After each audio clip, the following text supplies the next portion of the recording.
Esta é a Arcai.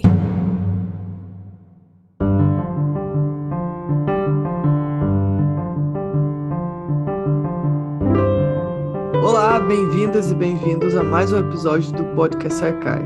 Eu sou a Fernanda Pio e o episódio de hoje é sobre Empédocle. Tenho comigo para a entrevista Gabriele Cornelli e na produção Bia de Pauli e Lorena Ferreira. O entrevistado de hoje é Alexandre Costa, professor do Departamento de Filosofia da Universidade Federal Fluminense. Seja bem-vindo, Alexandre. Obrigado, boa tarde aí a todo mundo. É um prazer estar aqui. Alexandre, como todos os outros episódios, vamos começar ouvindo um pouco da tua trajetória acadêmica. Você começou pelo curso de História e como que foi parar na filosofia?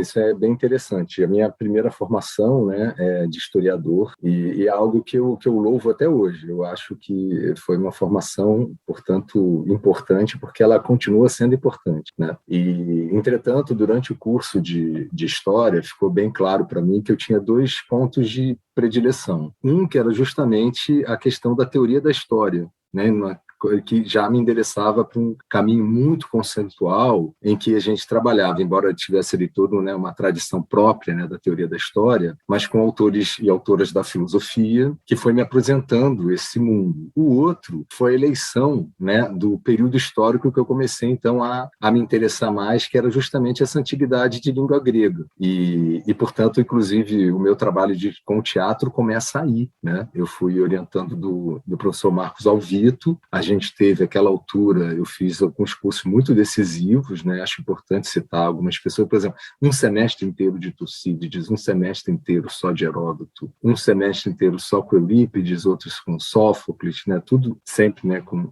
esse orientador. E aí o meu trabalho, inclusive, de final já era um cotejo entre as figuras, né, de um personagem, né? O podcast é sobre personagem, hoje o nome do personagem é Empédocle, mas o Sócrates. E o Sócrates tratado justamente como figura ficcional, né, na comédia de Aristófanes e em Platão, já a partida decidindo o Sócrates platônico como uma figura de ficção dramática, né? E aí o cotejo entre esses dois personagens completamente distintos, embora tivesse o mesmo nome, né? O de Platão e o de Aristófanes, né? Então, com isso, né, já durante o curso, eu percebi um envolvimento completamente decisivo com a filosofia. Então, eu fiz o curso de História justamente onde hoje eu estou trabalhando, né, no mesmo prédio, inclusive, o que é bem, bem legal.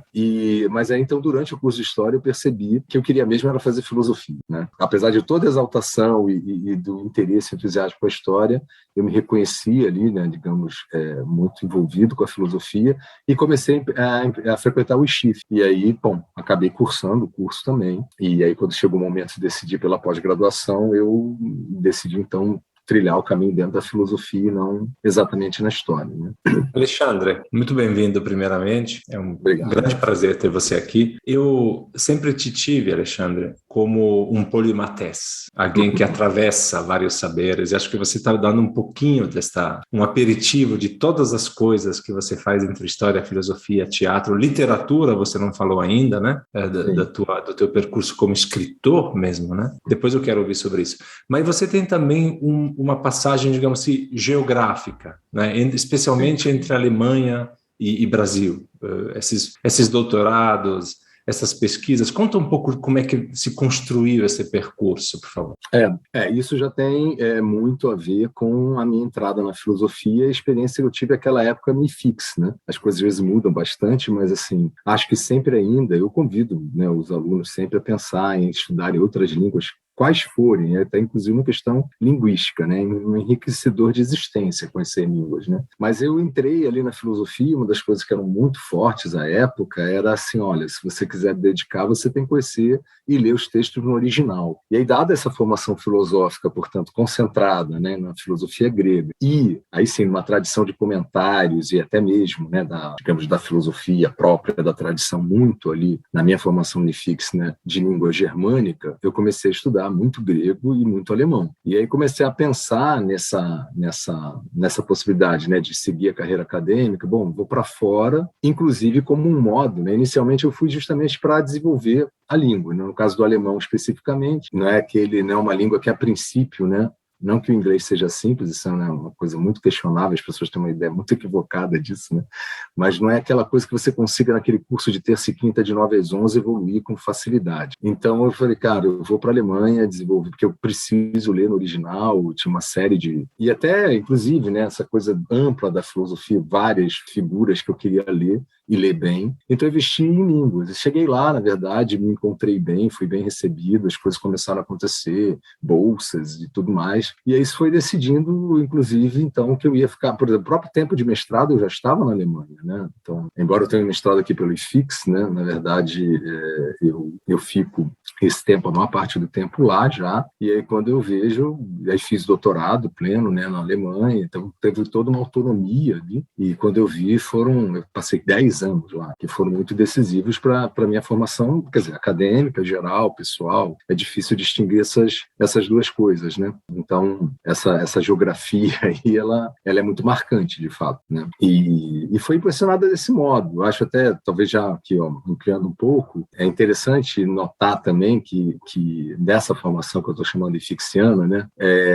E a presença aí da língua alemã tem a ver também com uma outra, porque eu falei na história, eu tive essa coincidência do pensamento da teoria da história e, ao mesmo tempo, a eleição também de uma geografia, né, ou de um espaço, de um tempo, que era, né, um mundo de cultura de expressão grega da antiguidade, e na filosofia, de alguma forma, algo parecido acontece, porque também dentro dos autores, né, de língua germânica, digamos, despontavam, né, à época destacavam-se até pelos professores que eu tive, professoras, né? Então, fui aluno do Carneiro Leão, né? Fui aluno da Márcia Cavalcante Schubach, né?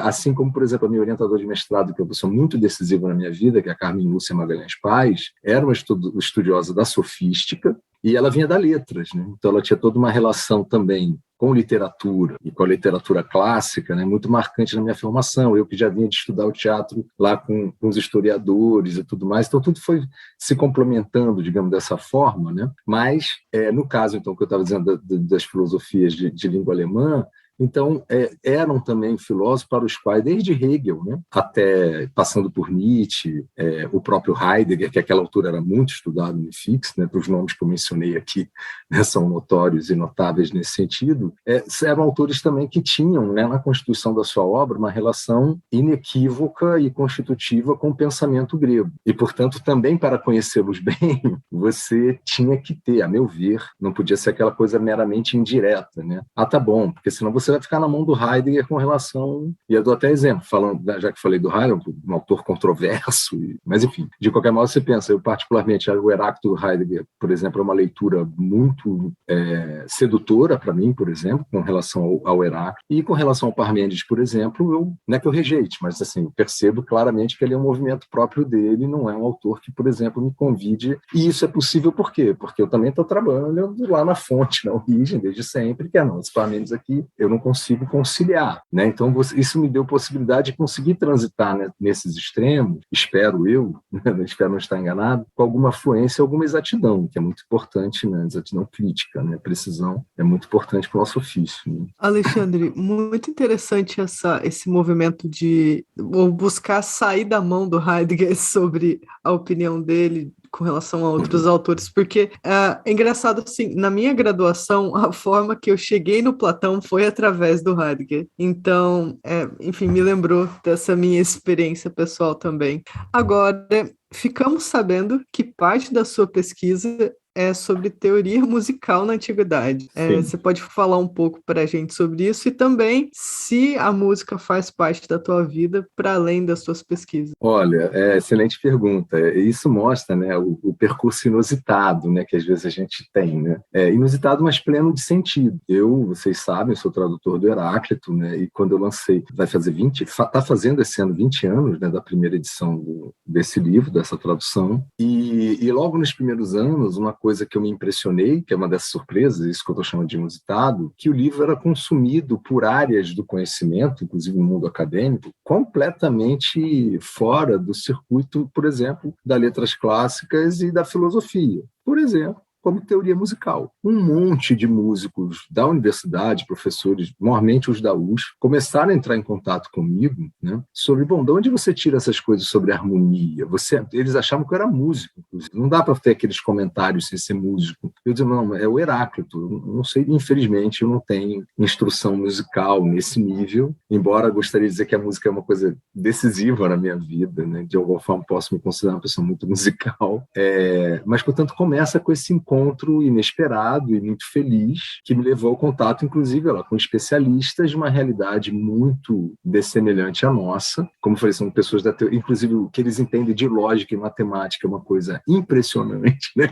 São descobertas, assim, o pessoal que trabalha com composição musical, maestro, teoria harmônica, né? Porque aí chega lá, os caras dão aula de harmonia, né? Então, aí sim, tentando então, né, ser um pouquinho mais sintético, desse encontro inicial, né, uma série de contatos foram sendo estabelecidos e, na verdade, o que eu poderia oferecer a eles era essa pesquisa com relação à origem, né, nessa tradição de língua grega, do que é a origem da própria teoria musical, e na qual, então, né, por exemplo, os pitagóricos, a gente tem um especialista aqui, são decisivos, mas, por exemplo, a questão mesmo aqui, e de novo, né, no período arcaico, os pitagóricos não escrevem, né, muito menos Pitágoras, mas, novamente, Heráclito parece ser a figura que é o primeiro exemplo histórico de você juntar a ideia de harmonia, que é um conceito filosófico do pensamento heraclítico que estrutura o próprio cosmo e a realidade, né? Mas ele lança exemplos com instrumentos musicais. E desde então, na língua ou na literatura grega, não estou dizendo que foi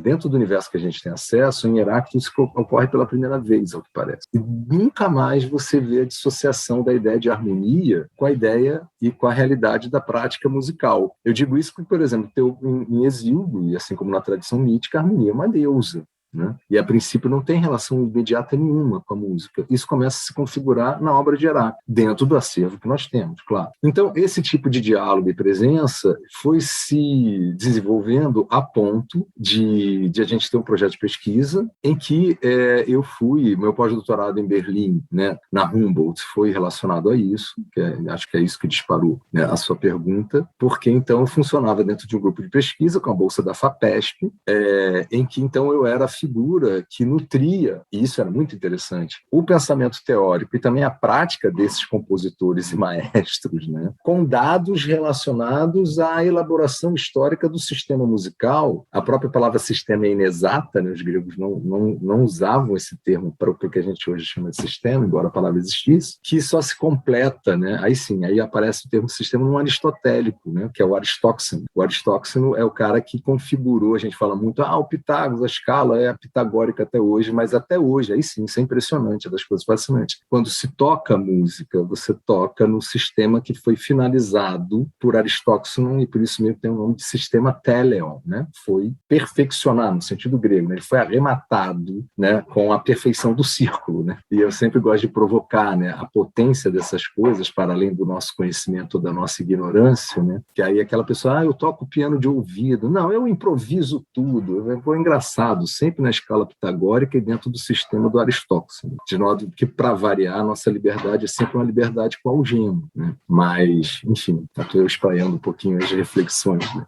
Mas assim, foi muito prazeroso, continua sendo. Eu tenho contato nessa área e tenho alguma produção, não necessariamente explícita com teoria musical, mas algo oriento. Tenho né, um orientando meu, pelo menos um deles, que é dessa área e é um estudioso. Aí sim, poderia falar muito melhor do que eu a respeito dessas relações. Muito obrigado, Alexandre, por nos deixar entrar um pouco nesse percurso da tua vida intelectual.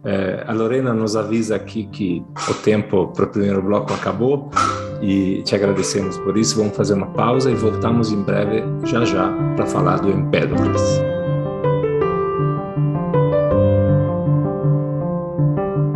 Você ouve podcast Arcai, da Cátedra Unesco Arcai, sobre as origens plurais do pensamento ocidental da Universidade de Brasília.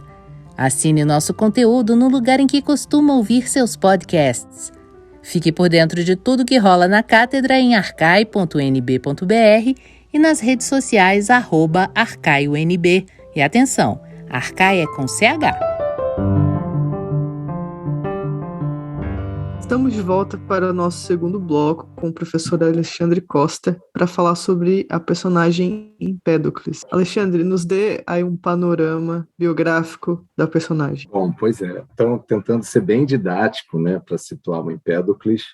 A princípio, né, quando a gente fala em Empédocles, a gente pensa no filósofo pré-socrático, né, usando a terminologia que foi convencionada e com a qual, então, ele é geralmente quem estuda Empédocles, ou quando se evoca o nome de Empédocles, automaticamente era um filósofo pré-socrático do século V a.C., a datação mais costumeira para o Empédocles, são sempre, né, controversas as datações, seria mais ou menos 495 a 430 a.C., né? Mas, assim, e aí é interessante essa ideia porque quando eu escolhi Empédocles, não só pela minha relação com a obra dele, mas também pela temática da série de vocês, que é a ideia de um personagem, e aí essa ideia da figura do Empédocles. E a figura do Empédocles é muito maior, talvez até para alguns exageradamente plural, do que essa determinação de um filósofo pré-socrático, né? Aliás, a começar pelo dado comum a outros filósofos, né, ditos italiotas, né, que são os filósofos épicos, né, que decidiram escrever, né, a filosofia em forma de poesia épica, né, basicamente na forma homérica. É o caso do Empédocles, como é o caso do Parmênides, é o caso do Xenófanes, mas que, por exemplo, e já assumindo, inclusive, o juízo de valor, tanto meu quanto é típico, mais ou menos, numa certa tradição, que, por exemplo, estuda o Empédocles como poeta, né, ao contrário, talvez, dos demais, o Empédocles é uma figura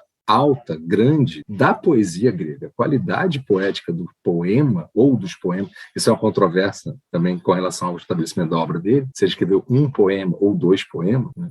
Mas, enfim, quanto à poesia, para então não dizer se é um ou dois, mas quanto à poesia do Empédocles, ele tem a mesma estatura, ou talvez até mais, é difícil, porque quem separa somos nós. Então, a figura complexa do Empédocles, sedutora, a não mais poder, ela abriga já de imediato a figura do filósofo e a figura do poeta, né? Numa coisa só. Aliás, muito ao contrário desse lugar meio surrado, um pouco pobre, né, de uma dicotomia excludente entre filosofia e poesia. O Empédocles é a própria contradição disso. A começar por filosofia e poesia num só lugar, num só corpo. Aliás, o Empédocles é um autor corporal, em vários sentidos. A gente pode até analisar isso, que é muito rico. E, sobretudo, aí que está essa junção, para mim, abre, se eu tivesse que definir o Empédocles, então, qual é a praxis? Ele é exatamente o quê? Para mim, e isso diz da filosofia e da poesia dele, o Empédocles é, sobretudo, um taumaturgo, né? Ele é um produtor de maravilhas, ele é um criador de assombros, ele é uma figura do prodígio, e ele se entende assim, se vê assim. Então, o lado figura, também no nosso sentido, é uma figuraça, cria,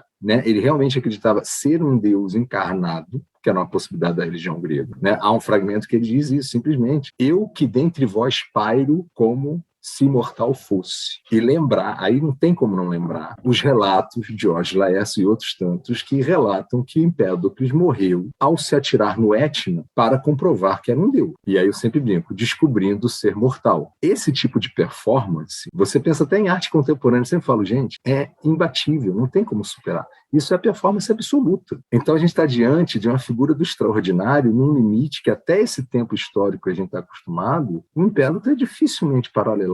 É uma coisa de louco, no melhor sentido, na maior das magnitudes da palavra. É um encanto, ele é isso. Ele é um prodígio, é uma sombra. Isso aparece na obra de vários sentidos, inclusive jogando com o termo tauma, o verbo taumatzo. Ele é um taumaturgo, né? Ele curava, né? Eu curo as pessoas. Então, esse elemento religioso, né, é muito importante e, portanto, com um ou dois poemas, ele prescreve depurações, né? As katarmoi, né? Depurar, né? É fundamental para uma filosofia, um pensamento, uma obra, enfim, é difícil qualificar quando a gente vê essa complexidade, que aí sim tem uma dimensão existencial, afetiva, transformação de vida, que é o seu grande telo. Tem um artigo que chama isso, né? Amar o saber para saber amar. Essa é a questão do Empédocles, né? Porque na cosmogonia empedoclítica ou empedocliana, né, o amor é o redentor. E ele é a parte criacional que é engraçado. O ódio também tem poder criacional, o Empédocles, eles partilham isso, mas o sentido dessa transformação da depuração é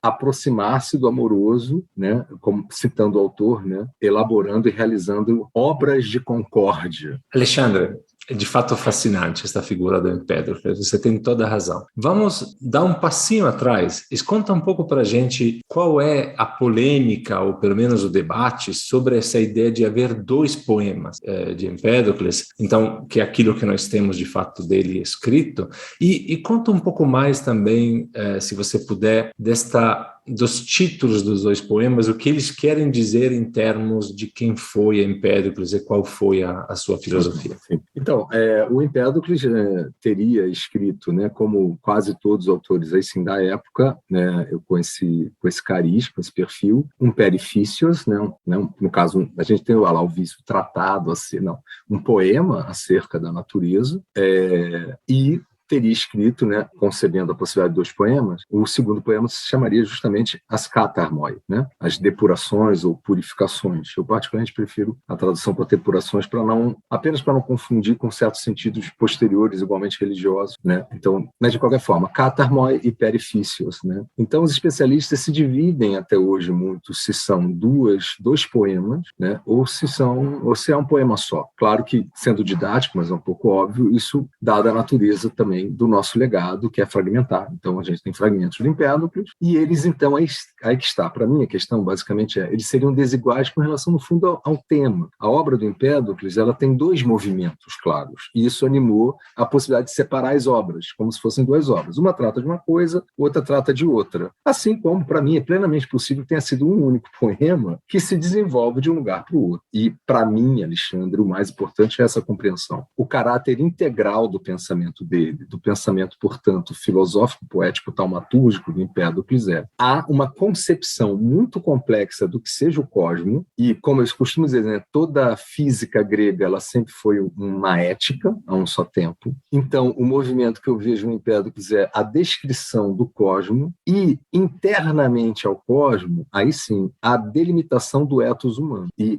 ao delimitar o ethos humano, pensar a situação, o lugar do humano dentro da dinâmica, né, literalmente da dinâmica do movimento do cosmos, então se destacam, né, essas questões que levam as depurações necessárias para a divinização do humano. Porque aquilo mesmo que eu falei é preciso, o lugar do saber é esse, o lugar da filosofia, né? Amar o saber para saber amar, porque a redenção está na experiência amorosa. Essa é a depuração. E, portanto, depurar-se significa divinizar-se justamente porque o amor é divino. E e aí a cosmologia do Empédocles é mais exatamente uma cosmogonia. E as fusões do Empédocles. E a figura central dessa cosmogonia é, como ele chama, Cipris Rainha. Então, Empédocles, inclusive, pratica um politeísmo cuja origem, não só a ideia do primado, né? Então, você geralmente tem Zeus, né? No politeísmo grego, né? A partir do determinado momento, a figura de Zeus é central, vórtice. Em Empédocles, não.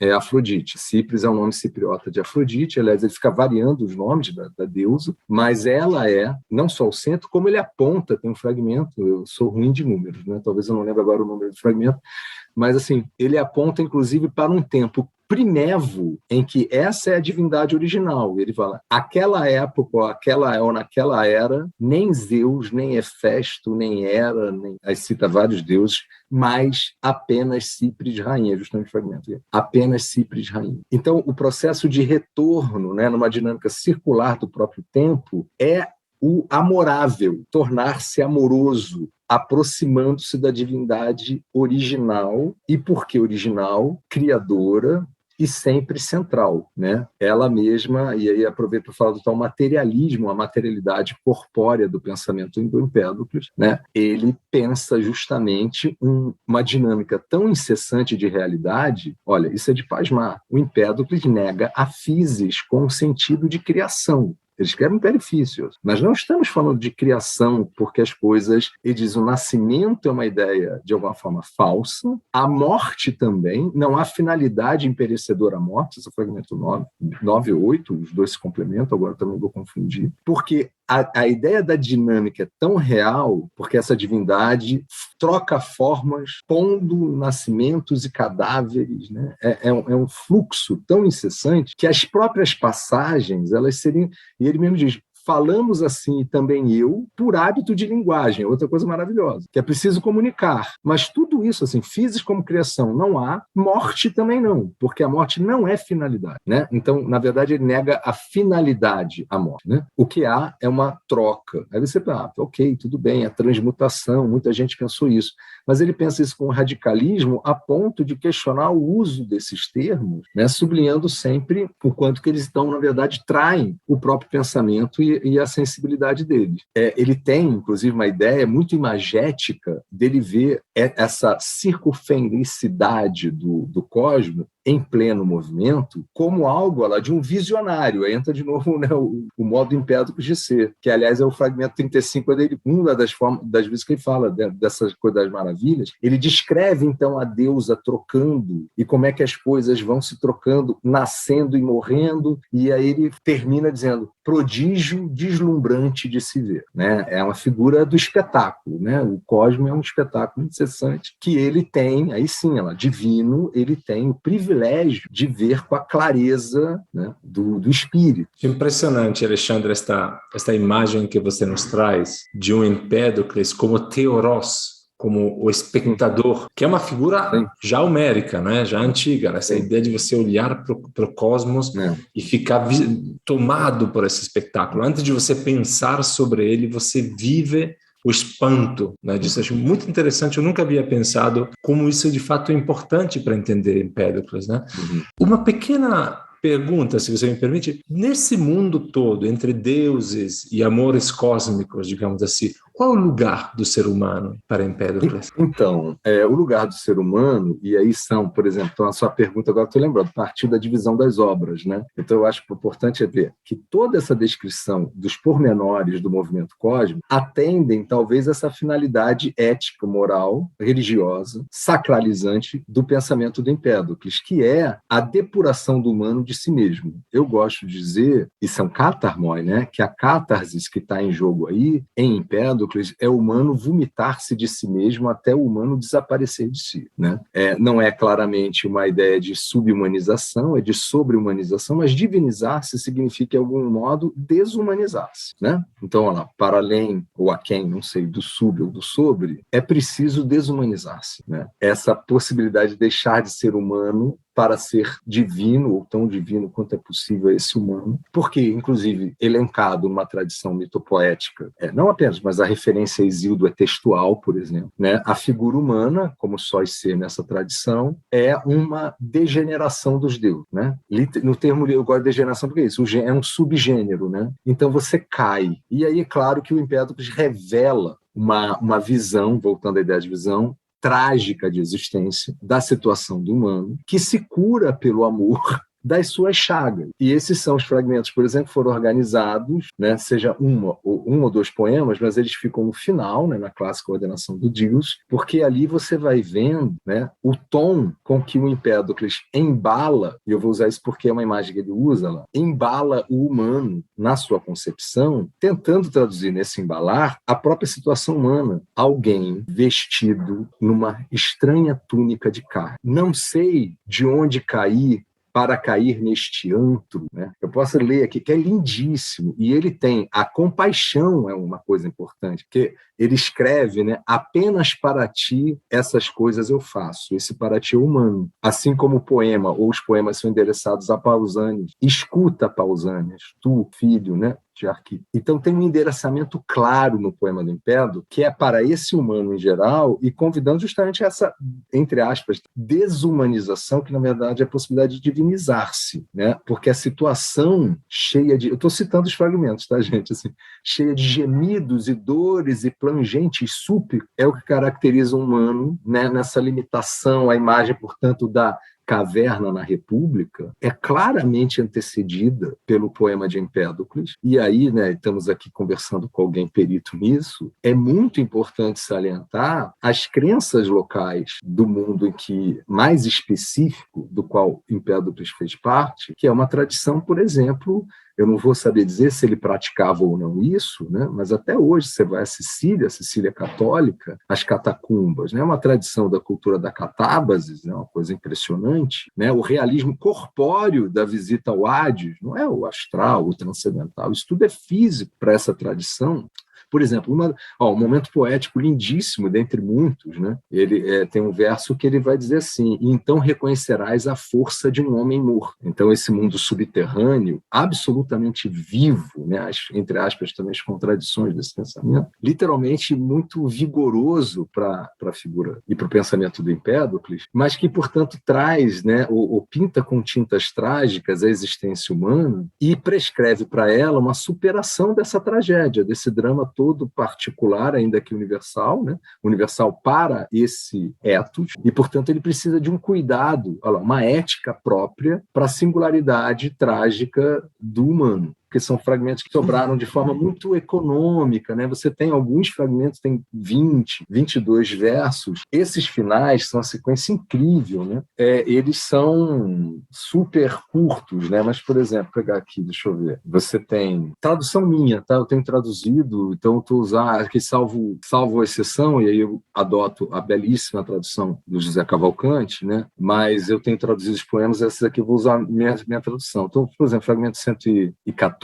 ele diz assim: ó amigos, sei bem a verdade presente nas palavras que eu proferirei, mas com muito custo ela é construída para os homens, e desagradável o ímpeto da convicção sobre o pensante peito. Isso dá também a realidade do Empédocles como um orador, lembrando que Aristóteles diz que a origem da retórica está em Empédocles. Mas essa retórica é a cooptação do público, que ele diz, que me recebem com guirlandas, flores e expectativa de cura. Empédocles, ele atrai o Maracanã lotado, né? Aí, fragmento 117. Não, esse aqui é o mundo maravilhoso de Empédocles, mas vou ler, ó. Olha isso, né? Pois outrora eu já me tornei menino e menina, e árvore e passarinho, e do mar saltando, mudo peixe. E não é exatamente a metempsicose a indiana, essa ferocidade da dinâmica cósmica, da troca, daqui não tem nascimento, e as formas vão se tornando em pura materialidade. Porque esse é outro dado incrível e inesperado pensando no Empédocles. Ele nega a alma. O Empédocles nega a alma, porque tudo se resolve no sangue, inclusive a personalidade, né? Porque é uma composição única, como se fosse um código de barras, entre 4 elementos físicos da matéria, que eles chamam as raízes. Os elementos, vocês sabem, é a nomenclatura aristotélica. O Empédocles usa rizômata, são as raízes, fogo, terra, ar e água, e a possibilidade de combinação infinita entre essas 4 partes materiais, desde sempre disponíveis para que amor e ódio componham os corpos. Isso determina, inclusive, o seu caráter, o seu perfil. É impressionante. Mas aí, por exemplo, aí entra esse lado mais, né, do descimento, da decadência, da degeneração, que descreve, então, a espécie ou o gênero humano, né? Ao nascer, esse fragmento 118, tá? Ao nascer, chorei e gemi quando vi tão inusitado lugar. Na sequência, fragmento 119, de quanta honra e de quão grande altura da sorte fui banido ao nascer. Fragmento 120, e caímos então neste antro encoberto. Fragmento 125, aí sim, aquela que é uma visão do espetáculo, mas olha a gravidade do espetáculo, né? O lado ambíguo do Talma, né? A maravilha, o assombro, o espanto, mas também o grotesco, né? A tal deusa, né? Compondo, regendo, né? De vivos, fazia cadáveres, formas trocando. 126, ela, a deusa embalando as almas numa ignota túnica de carne. 126, e ele está falando então para os humanos, né? Então ele usa a segunda pessoa plural. Não ireis cessar com a ruidosa matança, não enxergais que dilacerais uns aos outros por desalinhos da mente. E aí, imperativo ético máximo do pensamento do Empédocles, lindo isso, fragmento 144, jejuar da maldade. E aí fecha, na organização Cresce, que isso talvez seja o final, fecha essa ética, né? A explicação de tudo, olha lá, desde o movimento do cosmos, lugar do humano, 1 ou 2 poemas para mim não é tão relevante, embora seja relevante filologicamente, não questiono isso. Eis porque errais por pernosos males, e jamais de plangentes sofrimentos aliviareis o peito. E aí a coisa da matança eu queria sublinhar, porque isso é atualíssimo enquanto o humano existir, infelizmente, né? E isso é uma proposta de interpretação minha, tá? A minha leitura do Empédocles, minha tese de doutorado na Alemanha, inclusive, então sobre Empédocles e Zenão, e, portanto, em grande parte, é sobre a recepção de Parmênides em Empédocles e Zenão. São dois grandes receptores de pensamento de Parmênides e poemas de Parmênides completamente distintos entre si. E já ali eu proponho que o Empédocles é, portanto, esse poeta, esse filósofo, esse taumaturgo, seja lá o que for, que leu que a grande identidade do ser humano não é o conhecimento, até porque em Empédocles todas as coisas pensam, tá? Não é o pensamento, não é a linguagem, não é a sua alma, né? É o assassínio. O ser humano é o único ser que assassina, porque os animais predam, e são coisas completamente diferentes.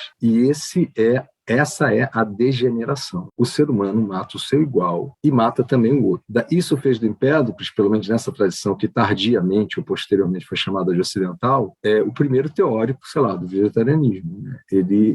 Esse jejuar da maldade significa, inclusive, a questão das cartas, não comer, não assassinar, né? Porque não é predar, a predação faz parte da, entre aspas, né, lógica da natureza ou dessa dinâmica. Mas a alimentação humana que pratica o assassino, porque não seria necessário, né? Então, inclusive, religiosamente, no culto ao sagrado, ele se coloca. Aí tem um fragmento, de novo, não vou lembrar o número, e ele vai dizer o seguinte: aspergem sangue no altar, provando de forma cabal que não reconhecem o divino. Alexandre, muito obrigada por esse episódio. Foi realmente muito interessante e foi muito bom te ouvir lendo os trechos. Infelizmente, o nosso tempo acabou. Eu agradeço a tua participação e deixo o microfone aberto para as últimas considerações. Bom, Obrigado, Alexandre. Obrigado pela presença. Olha, eu que agradeço. Foi realmente um prazer muito grande falar e estar aqui com vocês. É sempre um prazer falar do Empé, pouco ou muito, né? Ele alimenta muito assunto, dá para perceber. Foi uma honra, foi muito, muito feliz estar aqui. Espero que isso, de qualquer forma, seja para o nosso ouvinte aí também uma bela oportunidade de, independente de ser Empédocles ou não, pensarmos e sentirmos certas coisas que nos sejam relevantes. Eu agradeço imensamente aí o convite e a realização do nosso podcast. Obrigado.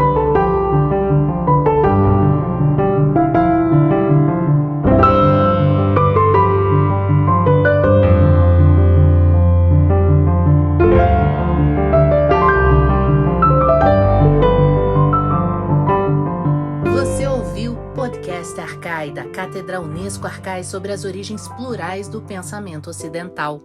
Produção: Ariadne Coelho, Arthur Sobreira, Beatriz De Pauli, Fernanda Pio, Flávia Amaral, Gabriele Cornelli e Lorena Ferreira. Locução: Marcela Diniz. Trilha de Dan Bodan. A Cátedra Unesco Arcai integra o programa de pós-graduação em Metafísica da Universidade de Brasília. Acompanhe nossas atividades em arcai.unb.br e nos siga nas redes sociais. Até a próxima!